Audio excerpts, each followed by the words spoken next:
Good afternoon. Welcome to the premiere of Where Hope Is, Stories of Benedictine Influence. I am Sister Linda Romy, Coordinator of Communications and Development for the Benedictine Sisters of Erie. On behalf of my Benedictine sisters, I want to thank all of you for being with us this afternoon to experience an event that is the culmination of a nearly 2.5-year journey with playwright Jenn Bokoch Gillett, the daughter of St. Benedict Academy alumna Janet Nicolia Bokoch, class of 1972. It was March 21st, 2022, the Feast of St. Benedict, when Jenn first reached out to us and proposed an oral stories project. Jenn wrote, "I have heard my mom speak very fondly about her time at St. Ben's and the Benedictines over the years.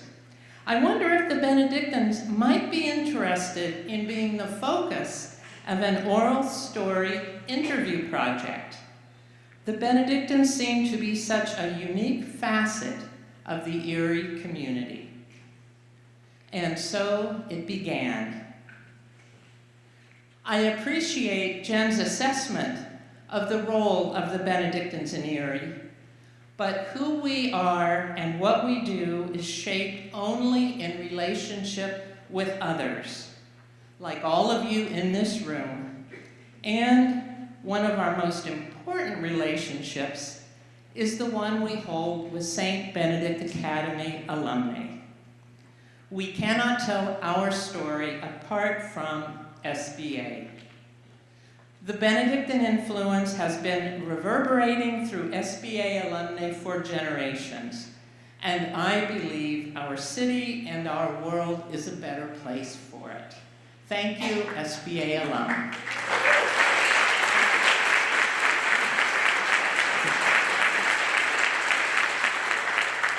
It is fitting that Jenn focused her oral storytelling through the lens of SBA alumni. In her conversations with women who graduated from St. Ben's 40, 50, 60, or more years ago, she heard women's stories in their own voices. Stories of struggle, of challenge, of hope, of inspiration. But the stories don't end with this telling. Through the children of SBA alumni, like Jenn herself, through coworkers and neighbors and friends, through all of you, the Spirit lives on and the stories continue. We see where hope is now. Each one of us is shaped by our relationships, and we each influence those around us. And as we'll experience this afternoon, we never know how our choices and our actions shape others, or what they will take with them from encounters with us. The Benedictine sisters, our oblates, collaborators, benefactors, friends, and volunteers continue to share this wisdom tradition. But where hope is and how we shape it changes as life changes. For 120 years, we shared it with young women through SBA. On page 22 in your program booklet, we introduce a new way for young women to connect with us and experience something of what the young women at SBA experienced in their day.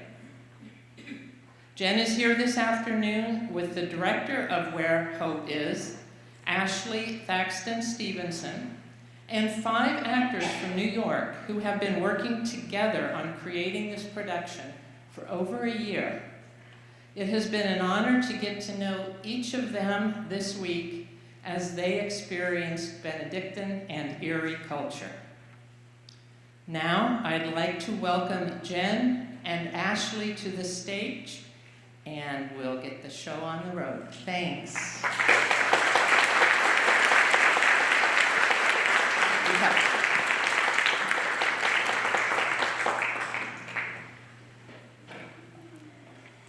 everyone.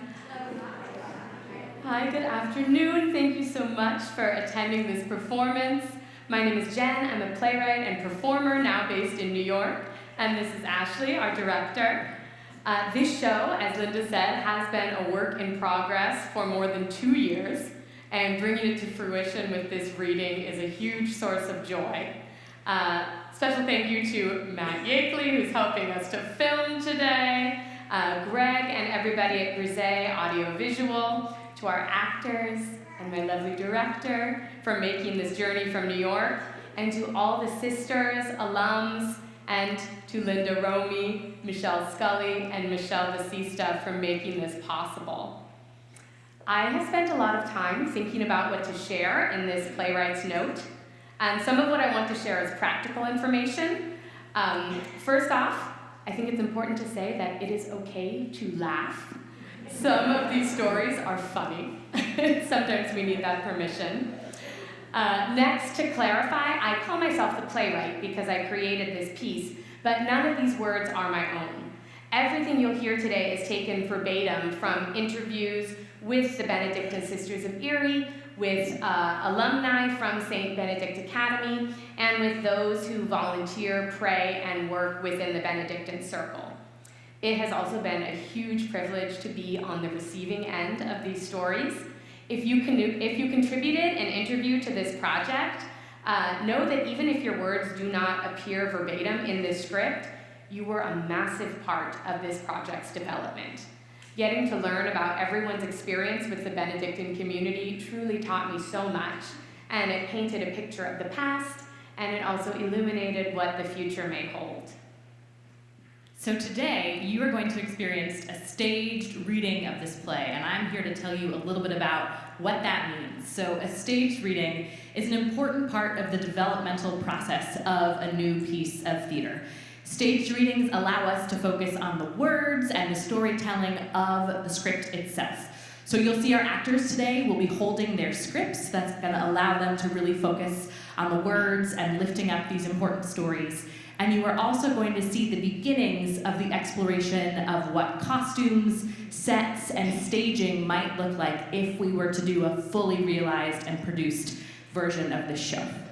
So as you are the very first audience to experience this show in this full way, we first of all want to say thank you so much for being here, and to name that your presence is a hugely important part of the developmental process of this piece as we learn more about the show. So we could not do this without you. Live theater doesn't just happen up here, it's about this relationship all together, so it's just an honor to share space with you all today. Some logistics: this reading is going to last just about 1 hour, and then afterwards we are going to have a brief talk-back conversation where you can meet the artists who brought this work to you today, and also so you have a chance to ask us some questions and we can be in community together. I also want to share a personal takeaway for me. Much of my family is from Erie, Pennsylvania, and many of them are with us today. My son is here, that's very exciting. My mother, Janet Elaine Nicolia Bokoch, and my aunt, Marianne Nicolia Kuda, both attended St. Benedict Academy in the 1960s and 70s. I heard stories about the place, the sisters, and their work within and without the school over the years. Mom and aunt both spoke of a place with a unified vision, but that also allowed them to make their own choices. And I truly believe that this set a foundation for much of my mother's life, and that knowledge was a gift that she and my dad passed on to me. I am sad to say that my mother and my aunt have both passed on recently. However, I also found joy discovering that they live on in the hearts and minds of many people. In several interviews, people kindly said to me that they remember the Nicolia sisters, and I always felt a glow. And this reminded me of the great power of storytelling. I feel very thankful towards all of our participant interviewees and actors for sharing that power with me. And thank you all for being here today so we can share that together. And now we are honored to share with you Where Hope Is, Stories of Benedictine Influence.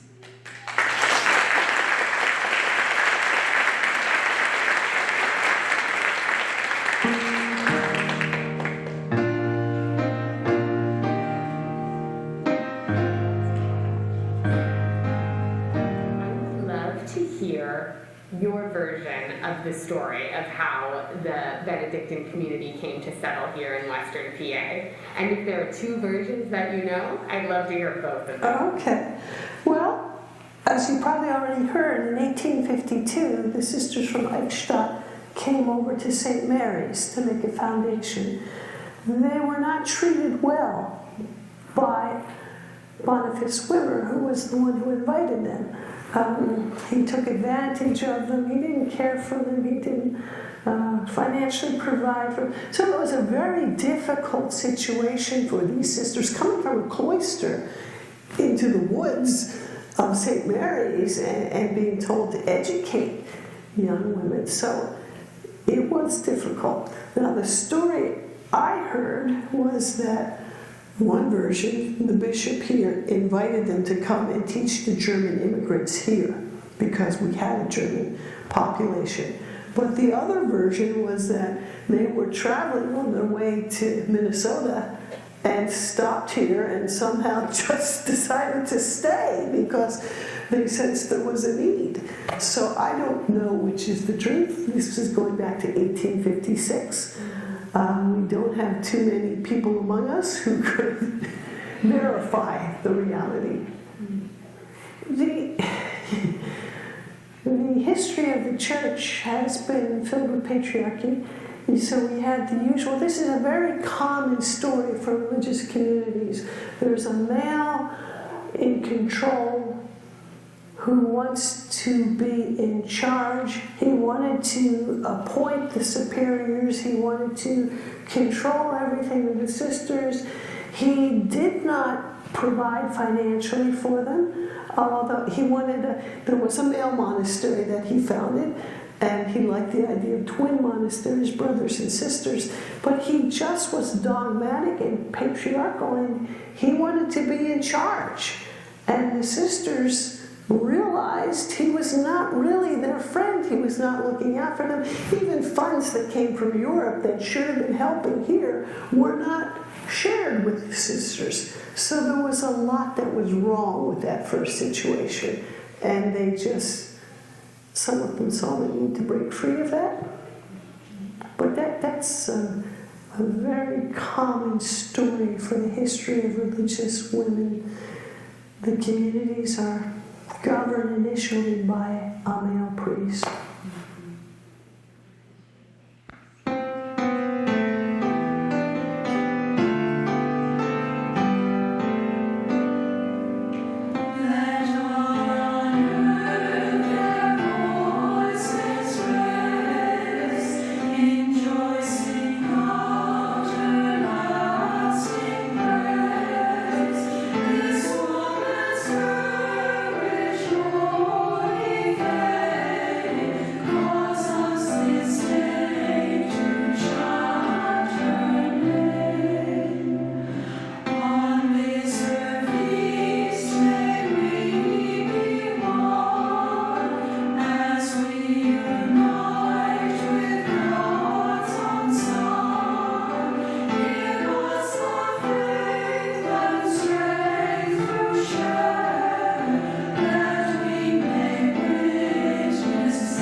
Well, Benedictines really try to live the life that is based in prayer.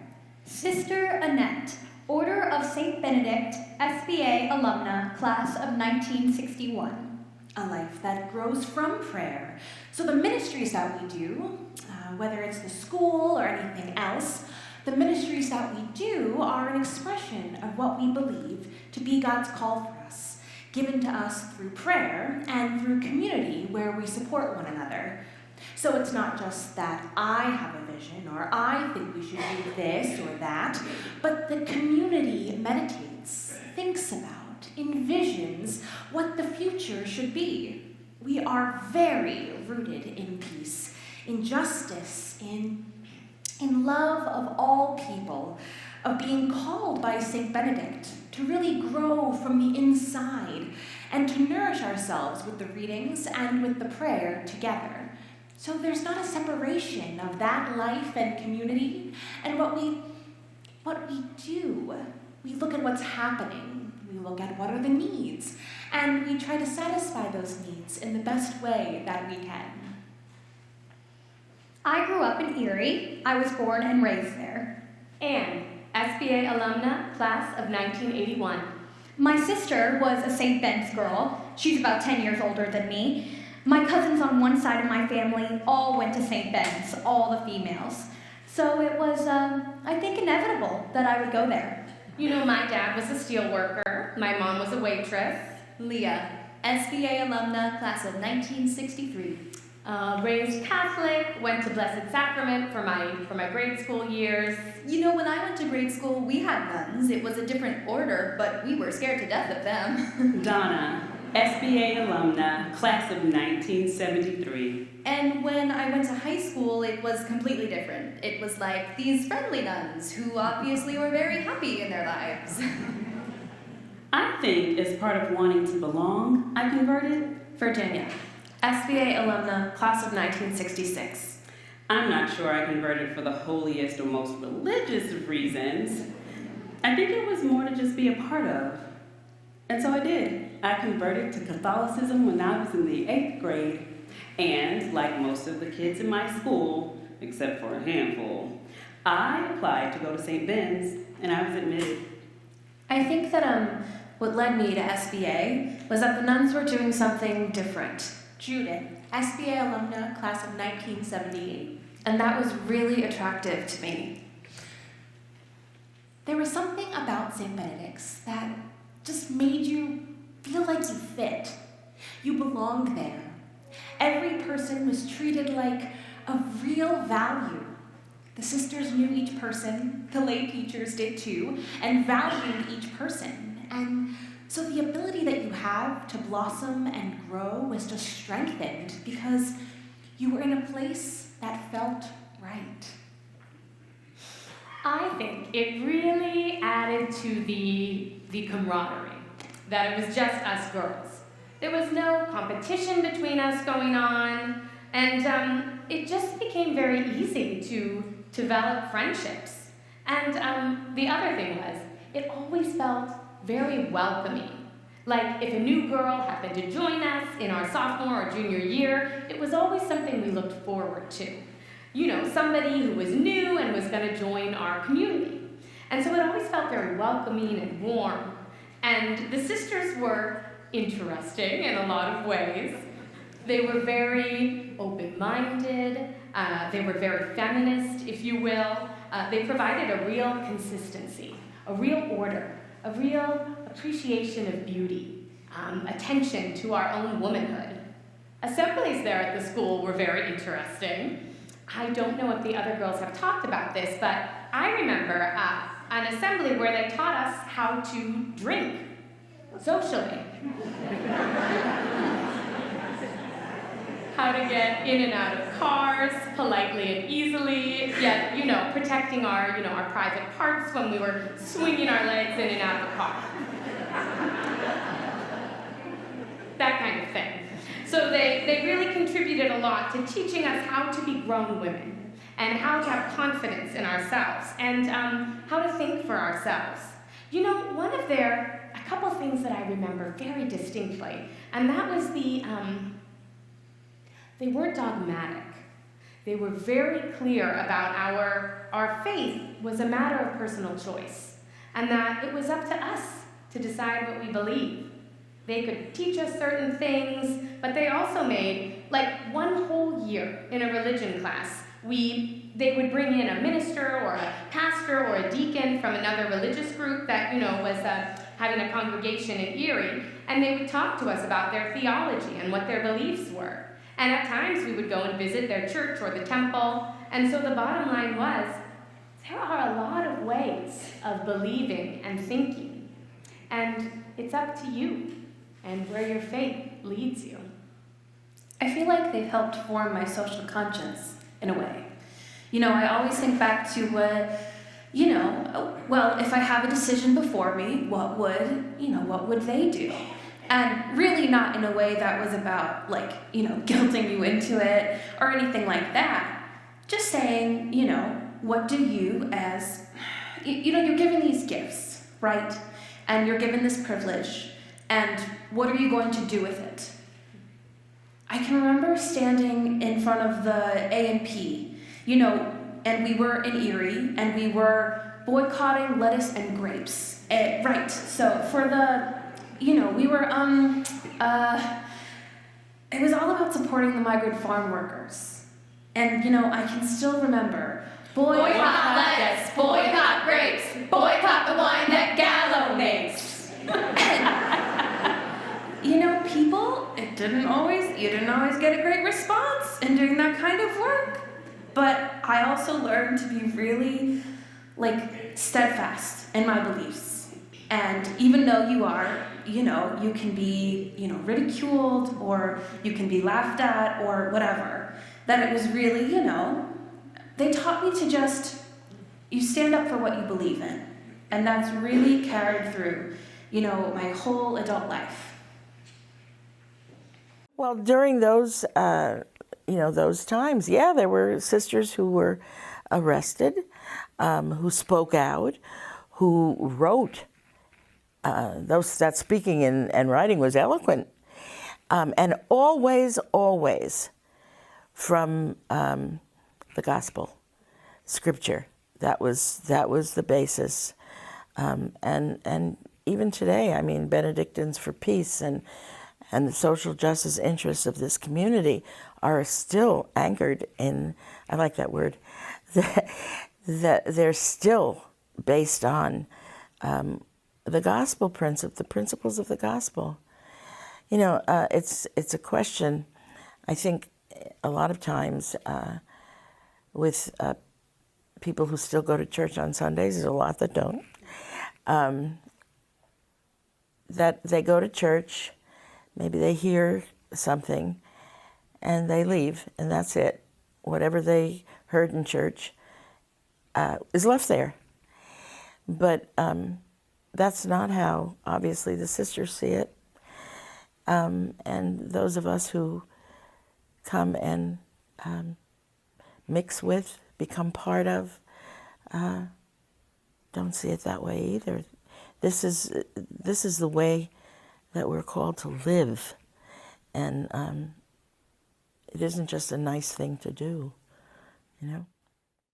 Yes, the soup kitchen started early on. I'm not sure of the years, but it started as a very simple operation of handing out soup to the poor, the homeless coming by. It started at another location, and it was an outreach. There was a POC center. There was a group of sisters who gathered in the inner city to live, and they wanted to be much more involved in social justice, direct service. So it responded to the needs of the poor and the hungry. It expanded exponentially over the years. Have you visited there? Okay. Well, it's now not just a soup kitchen. They do share food. They have meals every evening, Monday through Friday there. But they also are a food pantry, which is open 2 mornings a week.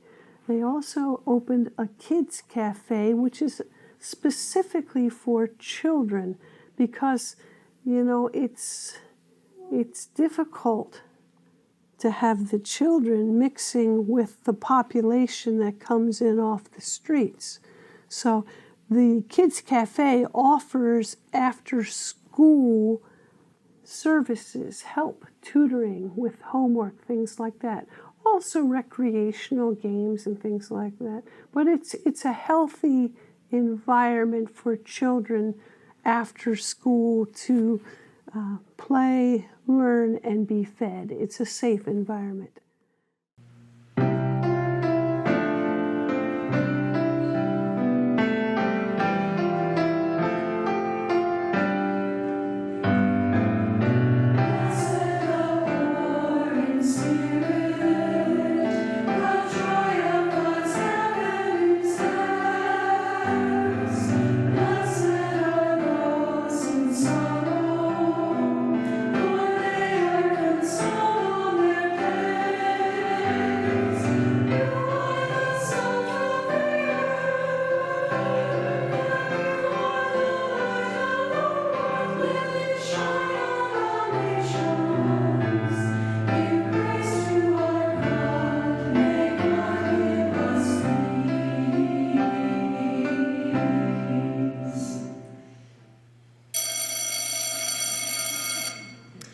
When the sisters first came here from Bavaria, the immigrant children from Germany were not able to go to school or to learn much because they didn't speak the language.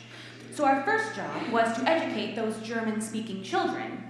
As time went on, it became broader than that. More children, different languages, different needs. Do they need embroidery? Sure, we'll do that in the late 1800s. Do they need advanced physics? Sure, we'll do that at the Academy in the 80s. But the world was changing. The world was in great need of witnesses for peace and for justice. We were pretty good as a church and charity. We had charities and we give to the poor, and we weren't all that good at justice. We weren't all that good at changing systems. At the same time, there was a war that we diametrically opposed. We opposed the use of nuclear weapons. That wasn't an add-on. It wasn't like we put on a coat. That was coming from the inside out. The call for peace and justice was integral to our being. I remember one day she said something in class about, I remember her saying, you have to believe in the concept of the Trinity, the Holy Trinity. Well, who understands that? And I just said to her, I don't get it.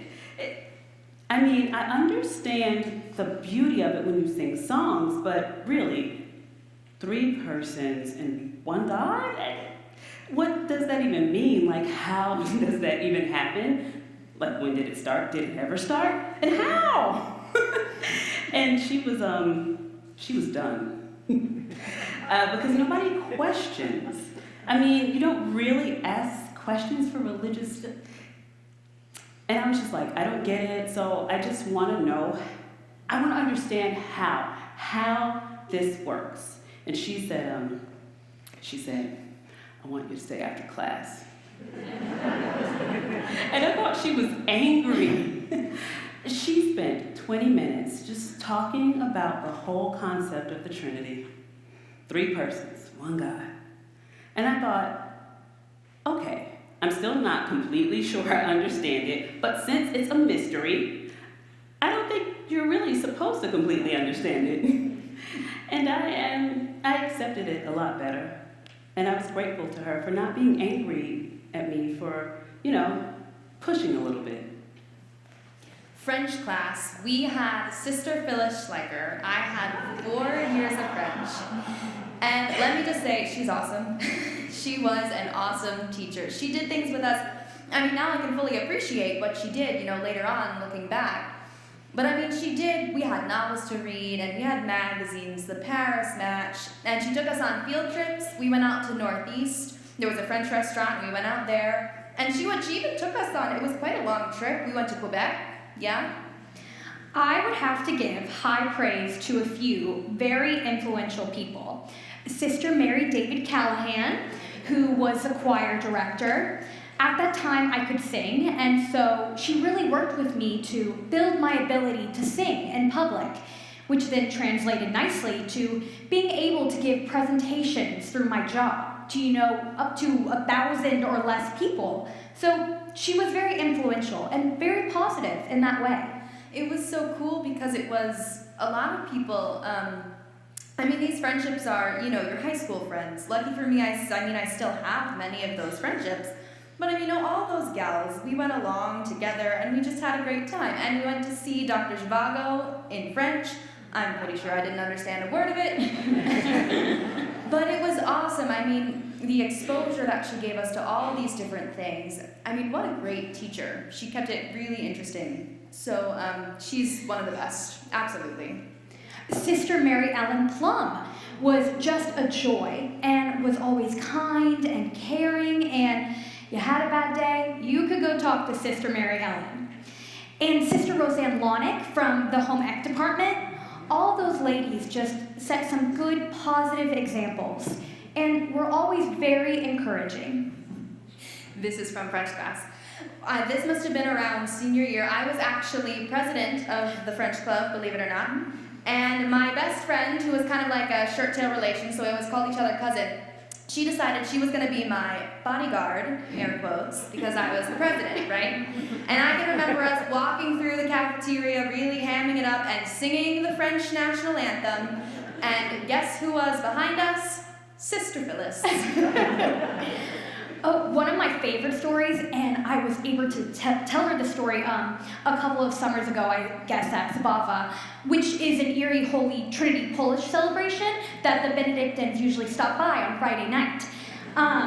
Sister Mary Lou Kanaki, as I mentioned, it was the Reagan era, so they were protesting a lot in Washington, D.C. And we used to do something called nun pool. My group of friends, they would go anytime we knew they were going to DC to protest.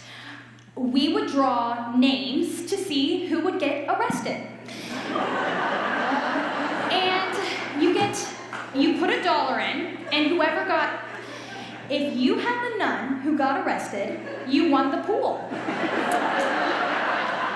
You could always count on Sister Mary Lou to get arrested. It was almost always her. So if you got it, you were like, oh good, I'm gonna get $5 on Monday morning. And so I told Sister Mary Lou that when I saw her at Zabava, 35, 30 years later. I thought she was gonna fall off her chair laughing. Because it was I was afraid to tell her. But my brother was encouraging me to go tell her. He said, she'll laugh. And she did. She thought it was hysterical and none of them had any idea that we did it. I was arrested here in Erie in Senator Hines' office. That was an altogether different experience. You're known in the community. And so eventually the police came because Senator Hines wouldn't call us in his office. I mean, we were waiting for a telephone call. The police station is right across the street, but instead of walking us over, they brought cars over. They're very carefully putting us into cars. They're driving around the block to the police station. They're interrogating us or talking to us, and the captain comes out and says, oh, it's too hot out here. Come on into my office where it's air conditioned. And, then eventually we go before a judge or a magistrate, and he said that it was a $250 fine each. And we said, oh, we can't pay that. We'll go to jail. Then, he's just looking, and 7 of his daughters had gone to our high school. And so he said, well, we can't do that without an attorney. And so then we went back. And Mary Lou's brother, Joe, was our attorney. And then it ended up mysteriously being a $1 fine. So we paid, and we did not go to jail here in Erie. But those were just a couple of the experiences when you're jailed. And your stomach turns, and you wonder what's going to happen. And we were lucky in that, we were together with people that we know. That doesn't always happen. Yeah. So one time I did go to Washington, D.C., and there were a few of us, and we knelt down on the grass by the White House. And it was when the 4 women were killed in, I believe, El Salvador. And so we went to speak for women, to speak for the people of El Salvador, and we were arrested for kneeling on the grass. And so I spent one night in the jail. Now this too was some revealing, because they were putting 2 of us together, but I was kind of like the last one out. So when I went in that cell, a so-called stranger, a young woman, came in the cell. And I looked at that woman, and being who I am, I introduced myself 5 times, 10 times, asking her name. And finally, I don't think she ever told me her name, but in the middle of the night in that DC cell, we talked about flowers that grow on the earth. And I'll never forget it. And I thought, I'm going to get out tomorrow. I have somebody out there waiting for me. I'm white. She wasn't. Her story was that the boys she was with put the drugs in her purse. She got picked up, purse, jailed. She's going to wait. She said, I won't be out of here for a long time. And that woke me up again to what Mary Lou was identifying in the communities, the larger communities, of where injustice was to be uprooted. And we could be those people who could speak for that girl in jail. So I think having firsthand experiences on the streets of Erie and the streets of other cities really just thrust me into a whole new part of being for myself. I'll tell you a funny story. Okay, I remember when I went to St. Ben's, I was a bit of a project, and they wanted me to feel welcome, so they always would be like, you know. And so they said, come join the forensics team. I didn't know what forensics was. I had no idea. So I go to the meeting, and they're saying, oh, we do this and we do that, and you know, you can sign up to debate and things like that. And then I remember clearly the nuns saying, you could try extemporaneous speaking. I had no idea what that meant. So I said, I'll do that, because I had no idea what it was. So the first day, they told us that we could come to practice. I went into a room, and there were maybe 4 or 5 girls there. Extemp was not the big deal in forensics. People were afraid of it. And then there were just a bunch of magazines on a table. Like, nothing that, you know, U.S. News, The World Report, Time. And I was like, well, what are these for? And they said, well, these are to prepare you for your meets. And I said, well, what should I read about? And they said, you obviously don't understand the concept of extemporaneous speaking. Okay, you get in front of the group, you stick your hand into this big thing, and you pick a topic, and then you talk about it for 7 minutes. And I was like, what? Really? But I liked that. I got to the point where I enjoyed it. And then the upside, you know, from 2 perspectives. One is it really helped me to learn to think and talk at the same time. And the other thing was, the residual was, I learned so much about everything. So maybe every Sunday for 9 Sundays, I think that's how many meets we had, I would have one topic. But in studying for those, I learned tons of stuff about all kinds of things. So that was cool, and that sticks with me. Our first assembly as a freshman, you know, we're all dressed up in our blazers, and we didn't know what to expect. We weren't told what it was about. And all of a sudden, across the stage, come these women carrying a cardboard black coffin on their shoulders, in black capes with hoods, and they're saying, "We are the dead." And we're just looking at each other like, what? And here it was raising at that point we thought we were crazy, and our parents were crazy for sending us here. But what they were trying to do was raise our awareness about the effects of nuclear escalation between the United States and the Soviet Union at the time. It was effective. But it was scary at the time when you're 13 years old and you're thinking, oh my God, what is this? But they made their point very well. They've caught a lot of shit for it, frankly, from the church. I'm trying to remember, it may have been 10 years ago now. It was by some Vatican office who really came in and had them investigated, and the rumor was that they were really threatening to shut, our monastery down if they didn't stop their feminist teachings, and if they didn't stop, their outreach into the world. I think at that time, I forget the rest of the name, but Pax Domini or something like that was based at St. Ben's Monastery, convent there, when it was still on 9th Street. And they persevered, and other sisters rallied around them, and they were able to fight it off. So they were able to maintain and stay in existence. So it wasn't easy. I mean, they did have to do some fighting to maintain their independence and existence, frankly. I mean, this official was actually threatening to get rid of them. And I think maybe the community also rallied, because as you know, I mean, the sisters provide tremendous social services in Erie. I mean, they are a major social service organization in Erie. It's incredible.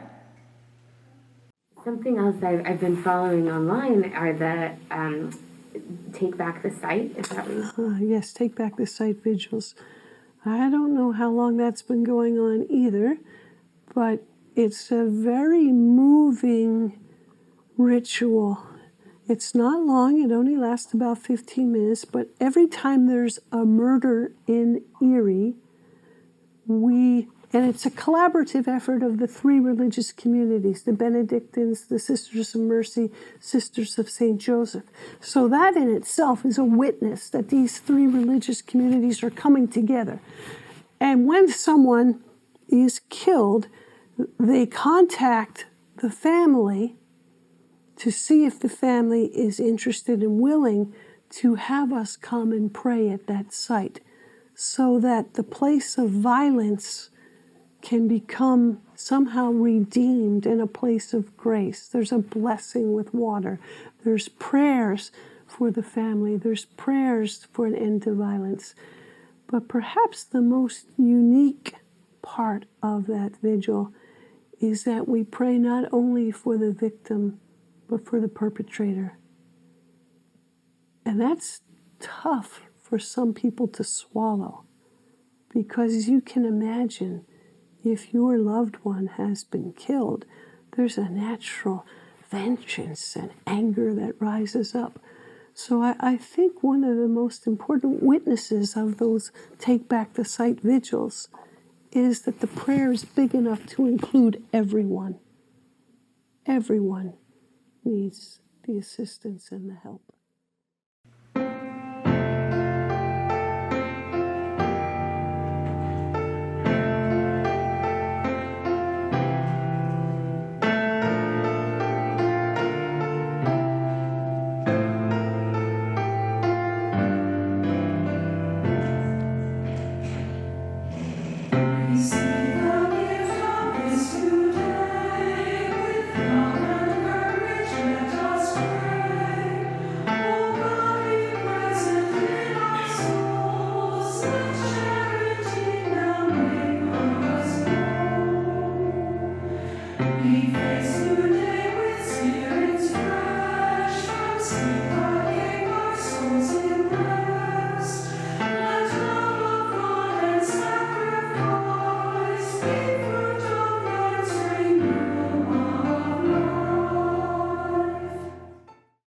The gospel's most important, and just that rich liturgical life that the church is capable of when done well is really important to me. I remember when I was sort of coming into my own spirituality, and Sunday after church, Sunday afternoon was always sort of like a little letdown, because you had this rich liturgy and you had wonderful community and music and Eucharist, and all of those things were just so wonderful. And then it was like, oh, well, now it's over, and now what do I do with my day? So rich liturgy and the gospel would be very important to me. And of course, social justice, which goes right along with gospel living. Things that I struggle with in the church, most of the human-created teachings, men-created teachings of whatever they've extracted from the Bible and decided to take out of context and make their own. That would be the biggest struggle. It's, I'm very comfortable with the Trinity being a mystery and me not understanding it. But when people are creating some fake notions about how we should treat other human beings based on things taken out of context, I can't do anything but struggle with it and try to work for change. A lot of what is important to me, I love the service, I love Mass, I love sort of that mysterious feeling that you have. The music, I mean, I used to sing in a contemporary Christian group, and that could sometimes, those pieces could move me to tears. You know, I remember at St. Ben's they had us put the liturgies together, and that might be where some of that has come from. You know, I don't feel like, even at this age, bored in church.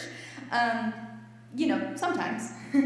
But really, I do pay attention to what's going on, and it might not necessarily be the sermon from the priest. It might be the music. But you know, all of that has meant a whole lot to me. You know, I don't like that women cannot be priests, and I am a divorced Catholic, and not that I've never considered getting married again, but the whole annulment process to me is, you know, I don't know. I just don't know what really are we doing here. So, I mean, so that's something I disagree with. Right. Well, that's the thing. I mean, I think that they had the structure that they could push against, right?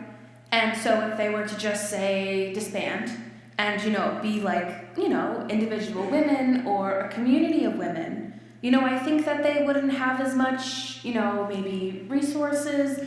And it was also like, you know, you can work in terms of changing a system. You can work from within the system, or you can work outside of the system.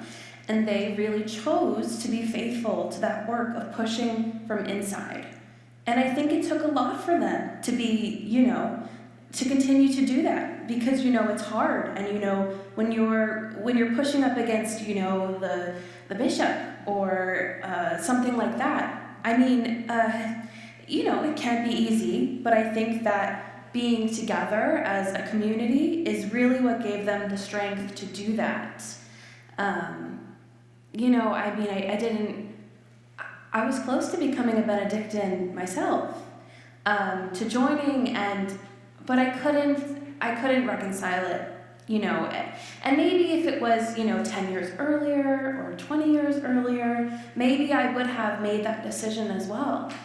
But, yeah, I just couldn't, like, you know, I couldn't reconcile the institutional piece of it. You know, and even today, you know, I mean, I don't consider myself Catholic. I'm not a practicing Catholic at all.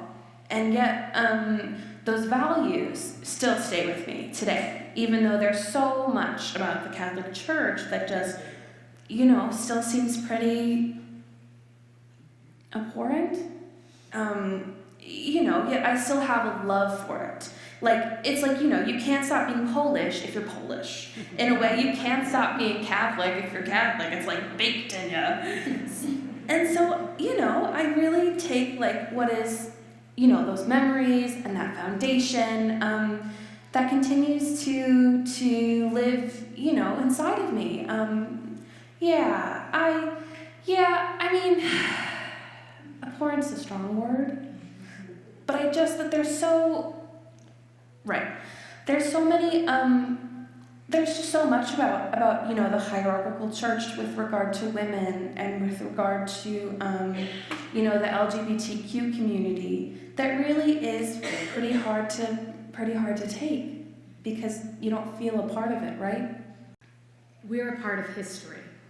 I mean, the church, well, a variety of things. The church itself, to think that the apostles were only men is just ludicrous. I mean, it's insane. I mean, there's no way Christ could have done what he did with just 12 men.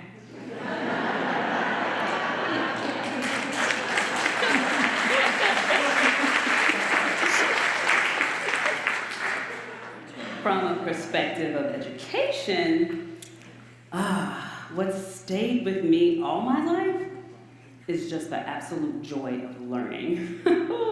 Learning anything, even stuff I didn't care about. I just liked to know things. I liked to study, I liked to ponder, I liked to debate, which I did in high school. And also I forget exactly the century, but the sisters also talked to us at one point about, during one of the ecumenical councils, and the Bible has been revised numerous times, clearly, but during the 5th or the 15th ecumenical council, one of those, they literally removed the women from the Bible.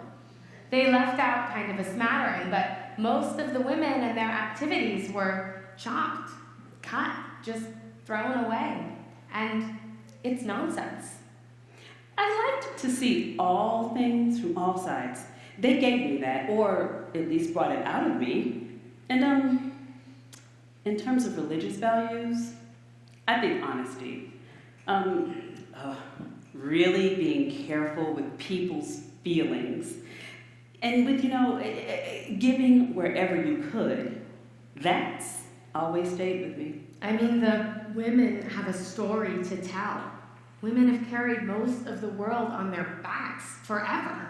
And it's important that women, especially young women, continue to learn the contributions that women have made over all of the history of the world. What would you like millennials to know about this community or about what is possible within spirituality? Because I feel like we've lost a little bit of that knowledge. Yeah, as younger people have grown more disaffiliated and rightfully so skeptical of institutional religion, we've also lost a lot of really important spiritual technologies. We've lost a lot of spiritual depth, and that's, that's showing up now as really deep longings in young people. People still long for community. They long for belonging. They long for a sense of identity and connection to other people. And so I think monasticism is such an important model for young people because monasticism was founded as this countercultural movement, right? Like the institutional church was not expressing the Christian faith. And so monastics created that more authentic alternative. And Krista Tippett, this radio show host, has a line where she says the nuns today, the N-O-N-E-S nuns, are actually a lot like the original monastics because they see that the church is not being the church it says it is, and that we need to kind of call spirituality back to its full potential today. And by actually walking out of the institutions that are no longer serving us, we're able to walk on to more beautiful forms of spirituality, pathways of the spiritual life that will be more inclusive, more expansive, and more authentic. So I hope that more and more young people who are disaffiliated, who are spiritually curious or seeking, can come to monasteries, particularly this monastery, to learn the model of how do you create community out of this call to live counterculturally. And now the sisters and the people in community, the women who are part of us, really. We had a retreat person, a lay woman, who said, we have to broaden that tent, stretch that tent. There's more people in the tent in my psyche than just sisters. And we're learning about that, other communities that were widening their tent. That's where we are, I believe. We're in a very, very important time in the history of the Erie Benedictines. And in 10 years even, we're not going to look like we look now. And that doesn't frighten me. I may not be here, but I'll tell you, it doesn't frighten me. And I want to be part of that. I want to be part that is able to form that and to experience that, because for me, that's where hope is for the Erie Benedictines. When I was at SBA, I hated being in an all-girls school. I thought it was the worst thing in the world.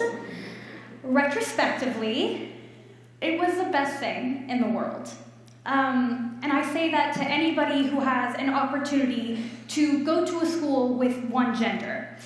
I think their focus on at the time I was there, they were, well, they're still crazy, but they were crazy with the Reagan era spending on defense.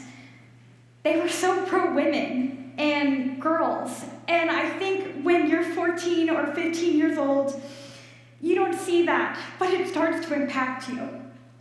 And their influence was simply, you can do anything. The fact that you're a female has nothing to do with it. And they reinforced things that my father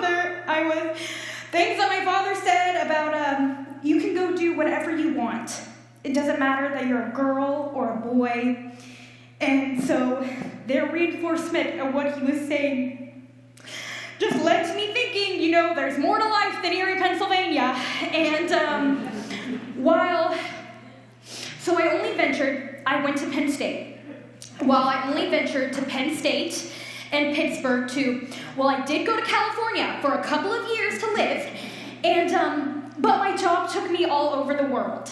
My jobs took me all over the world, and all over the United States for many years. So that was one, I think they had a direct influence on me not being afraid to get on an airplane and travel to Europe by myself and to work. Used to drive my mother crazy, but they had a positive impact and an influence on that, for sure.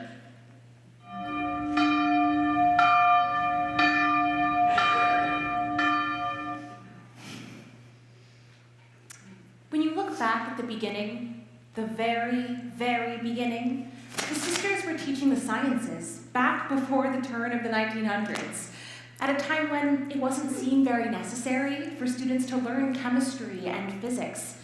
But it was always with the Academy to help the students to be as prepared as possible, to be as ready to move forward as possible. But there was something more than that. It was also to become from your insides, not just to have skills, but to have skills with heart, with values, and with a strong sense of self. Ability. Each person's ability was recognized, so that was true throughout all of SBA. In my case, as I said, we had a larger amount of the student body, almost a majority of the student body, who probably would not go on to college. And we, of course, had a strong college preparation program. But we also recognized that that wasn't going to be the route for many of our students. So we had in mind, we said, we're preparing these students for life. So that was behind the things that we would try to do with them. We certainly tried to inculcate leadership and a sense that if they believed it, and if they wanted to do it, they would be able to. They're so welcoming, and I think it changes your life to be with them because of, I know that I took the man that I'd been dating for several years, we went out there, and how welcoming they were to him. Well, they were really addressing the, social justice issues in Erie in a way that nobody else was at the time. I mean, they, started the soup kitchen. When I was in high school, they created the POC Center. So that was right behind the high school. And so I would spend a lot of time there kind of hanging out. One of my friends, her mother passed away, and they did the service at the Mount. And it was people from all different religions there and from even different states. I mean, some people traveled in quite a distance, and the first song was All Are Welcome. Perfect, right? And then as I got to know them a little bit more, I got involved in the activities that they were doing, like volunteering at the soup kitchen or going to demonstrations. Or I remember, doing a fast for World Hunger, a couple of years that they did that every year. And so it was really that, the group of nuns, I loved all of them, all of our teachers. But that group of nuns really dedicated, the sisters who were dedicated to doing that peace and justice work. It felt really brave to me to be kind of on the front lines, right? And speaking out at a time when, it wasn't really always so popular. And there was a couple that I was very good friends with, and they were not churchgoers. They were both raised Catholic, and they just couldn't get over the service and how comfortable they felt. And so if I could take a young girl to church with me, if she was open to it, out there, and give her time to be with Sister Dorothy, that would really, I think it would change their lives. And I think, they took a lot of flack for it, but yet they were really just were strong and stood up and said, well, these are this is what needs to be done. I mean, can you imagine being 14 years old, 14 to 18, and being around these women every day of your life who are telling you, you know, you can do that, you can be that. They're so encouraging, and, you know, they're just awesome. When I graduated from high school, started at Gannon, I worked in the kitchen here. They knew I lived closely, and they needed somebody to just help with desserts and dishes and that kind of stuff. And so I came to see the sisters in a little different way. And about a month after I said all that, about a month after I started working here, 2 of the sisters in the community died in a car accident with their family, rather young. One was in her 30s and one was in her 40s. And I didn't want to come to work. I thought, I don't know what to say to these women. I don't know how to help. And I came here to work, and I did. I just helped. I stayed later. I tried to help the day that the funeral, when guests were going to stay for dinner. And I came early the next week or so to try to help Sister Irene.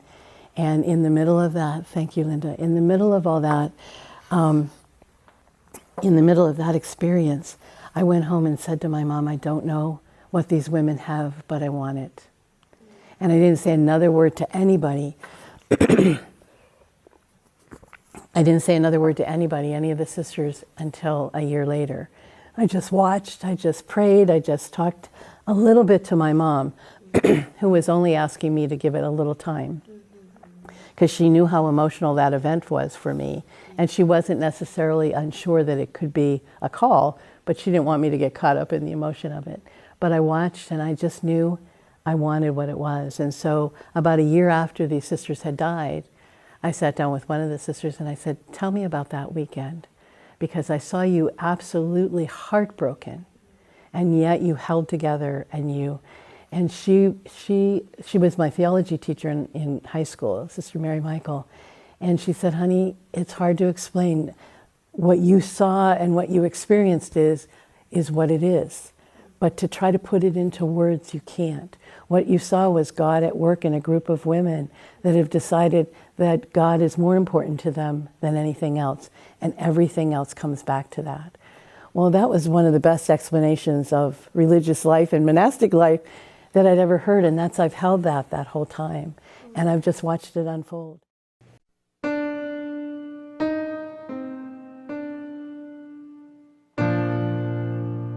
In days to come, the dwelling of the God of life shall be upon the highest mountain, exalted above the hills. All nations shall spring toward it. Many people shall come and say,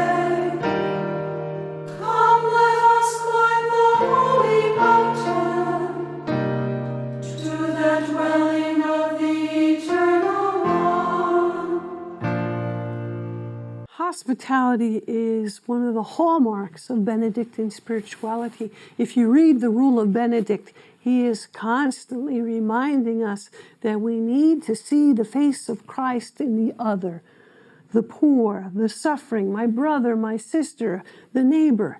We need to see Christ present and to treat everyone as if we really believed they were the Christ. Now that's a tall, tall order, but we do try to create a warm, welcoming environment so people can come here and seek peace. We live in a very, very noisy world, and one of the first observations that people make when they come here, the silence. They're overwhelmed by the silence, and they just feel the peace invading their body. Now, for those of us who live here every day, we're complaining about the noise and this. We don't think it's silent at all. But when you go out and come back, you feel the silence. So it's that silence, it's the space, it's the solitude, it's the invitation to pray with us. I remember we did a retreat once at I don't know if it was Camp Glenoto, but I remember doing the retreat there, and I had a lot of things I wanted to read, and so I wasn't too engaged with everybody. And I can remember this one, and I think her name was Sister Teresa Ann. She was young and pretty and sweet, and I remember her seeking me out and saying, "Are you doing okay?" And I said, "Yeah, isn't this like isn't this a retreat? So I'm retreating into myself and my books and everything." But I remember she wanted to make sure that I was okay, because that was a kind of an odd experience for me, being away for 3 days and just studying and all that stuff. But I always felt like they were glad to have me there. And I think they did go overboard to make sure I was comfortable, but not in a way, not in a way that made you feel uncomfortable. That you were just there to be disciplined. They rode me hard when I wasn't doing work. But I don't know if you ever heard them say this, but they had an honor roll at St. Ben's and an achievement roll. So the achievement roll measured you against yourself, at least in terms of what they thought you could accomplish. And so you could make the honor roll and not make the achievement roll, if they felt you could do better. And I can remember the first time that happened to me, I got really good grades almost all the time. And I was like, why didn't I make this? And she said, "You can do better." And that was a great lesson. Like, don't just be good enough. When we told the students, and this has always been meaningful to me, when we announced to the students that the school would be closing, it came as a shock to them. We didn't have built-up discussions. We gathered the students together and we had them sit in class groups so that after we had made the announcement, we could have each class meet together. Of course, there was a lot of shock and murmuring and no and whatever else when we gave the decision. But pretty close to the beginning of that session together, Lisa Heidelberg was a leader in the junior class, got up and said to the entire student body, "What have we learned here? What values do we have? If we really have those values and we really care about each person, we can take that to the other schools. We're being sent." She spoke so eloquently, as if she had written out a wonderful speech. But that whole notion that they had something to give to the other students and they could make Erie a better place came through so strongly. I knew they were gonna be all right. I've kept in touch, very close touch, with 3 women from SBA. We never lost touch, but we reconnected really heavily back in like 2017, I guess. And you don't realize how strong friendships, even from that started 45 years ago, can reemerge and help you with tough times. These 2 women, we now talk and text, and they just stepped right up like 45 years. Like 45 years hasn't come and gone. They're checking on me all the time. They're sending me things. The one lives in Texas. She was in Erie for some family stuff. She called me and said, "Hey, we want to come visit you." And so both her and my girlfriend, who still lives in Erie, came down.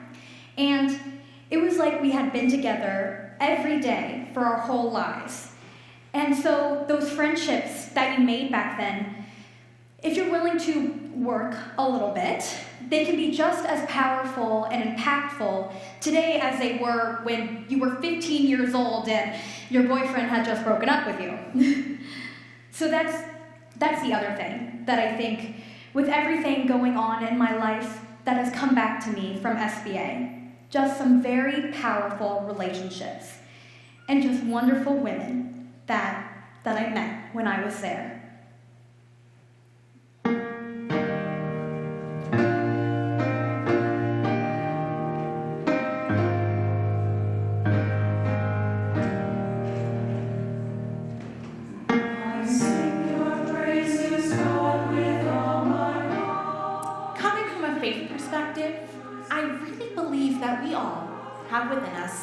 We all have the divine DNA in us. God is operating in us all the time, and that should give us an awful lot of confidence, belief in support of going the distance. And I would say, believe in that unconditional love and presence of God and the Holy Spirit. And the Holy Spirit is creative in our life. In fact, I was just writing before I was talking to you to a student that the power of creativity, that is present in the Holy Spirit. That is operative. That to believe each one of us have that, and to believe in yourself, and to believe in God's presence. And don't be afraid to take a risk. I mean, sit in the front row of your life, not in the back seat of your life. Don't sit in the back. And you make a mistake, simply say, oh, how fascinating, and get on with it. And keeping it, remembering that, we don't have to worry about being a success in the world. We are a contribution to the world and to everything.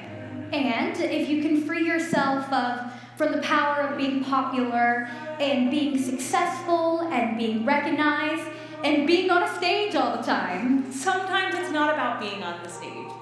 That's not where it's at. If you can believe in that, you'll be happy. And yes, and be happy in life.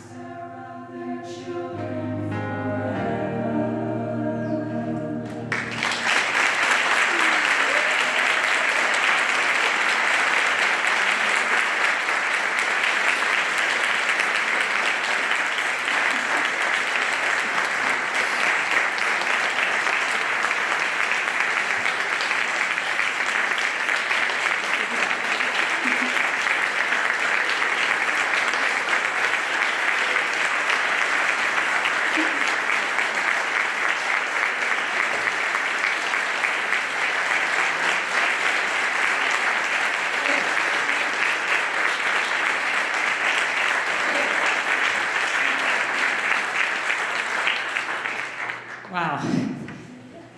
Thank you. Katie, Amanda, Kiana, Taylor, Jen, Lucy, and Ashley, somewhere direct. Thank you all. Thank you for showing us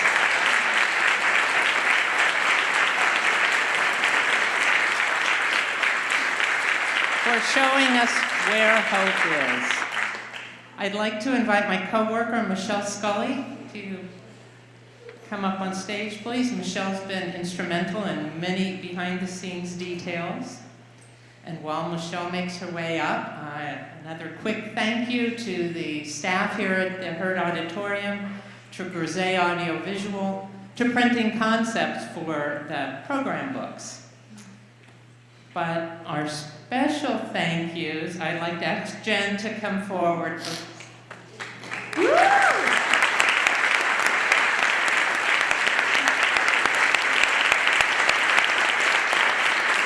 Thank you, Jenn, for your creative vision, your artistic talent, your willingness to stick with your dream even when the going got rough. And there were times it got rough. You're a natural leader, a person with spirit, with the gift of gathering others so that our spirits and our stories shine brighter. It's been a wonderful privilege to work with you the last 2.5 years, and I look forward to the next adventure. And Ashley, if you could please come forward. Thank you.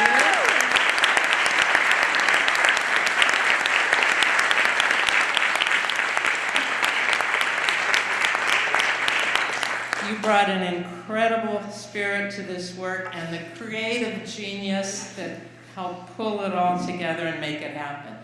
This is your first time in Erie, correct? Yeah. And I'm sure it's not the last. So you didn't grow up hearing the stories of Erie and SBA, but the story you heard from Jenn and all those she interviewed, you captured and you brought them to life for us, and thank you so much, and we look forward to continuing our work with you and with all of you. They've all promised to be back. Thank you.